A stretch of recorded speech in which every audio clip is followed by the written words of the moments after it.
Hello, j'espère que tu vas bien. Dans cette vidéo, je vais te partager dans les détails l'actualité cyber décalée des derniers jours. Comme d'habitude, je parlerai uniquement des principaux éléments. Un groupe indonésien a utilisé des machines virtuelles Amazon ou EC2 pour le minage de crypto-monnaies. Ce groupe va exploiter la vulnérabilité CVE 22205.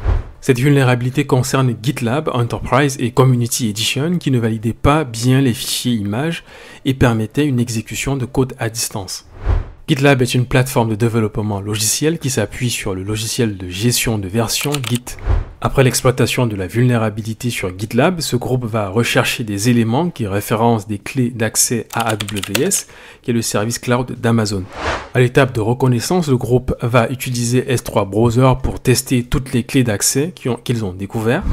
C'est la version 9.5.5 de S3 Browser qui était concernée. Ils vont également parcourir des buckets S3 qui sont des espaces de stockage sur AWS. Ces pirates vont également parcourir la console d'administration d'AWS et chercher les services cloud disponibles. Tu as par exemple EC2 pour les machines virtuelles, IAM pour la gestion des comptes et tu as d'autres services identifiables par ces URL. Ils vont également réinitialiser les comptes et les politiques, créer de nouveaux comptes et des machines virtuelles. Ces machines virtuelles seront utilisées pour le minage de crypto-monnaies. On continue l'actualité avec le gestionnaire de mots de passe KeePass.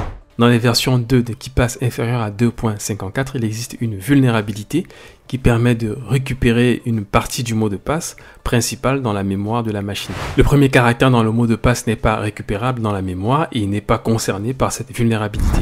Cet utilisateur a publié un outil qui démontre cette vulnérabilité. Cette vulnérabilité sera corrigée avec la version 2.54 de KeePass, information confirmée par le créateur de KeePass. Avant de te présenter la prochaine actu, n'oublie pas de t'abonner et d'activer la cloche de notification si tu aimes ce contenu.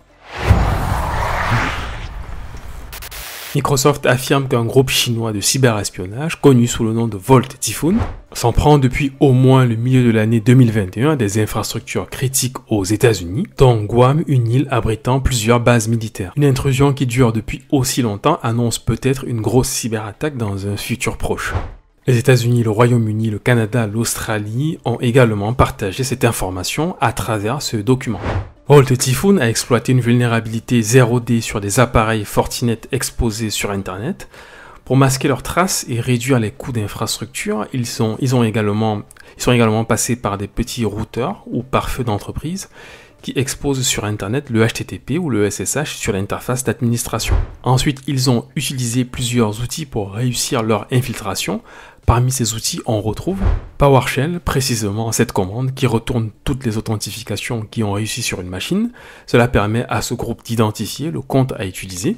L'outil suivant est NetSH qui va transférer des connexions entrantes sur toutes les adresses IP et le port 9999 vers l'adresse interne dans la variable connect-adresse et le port dans la variable connect-port. Autre outil WMIC pour collecter des informations sur les disques locaux, puis FRP pour l'exposition de services sur Internet et le contrôle à distance.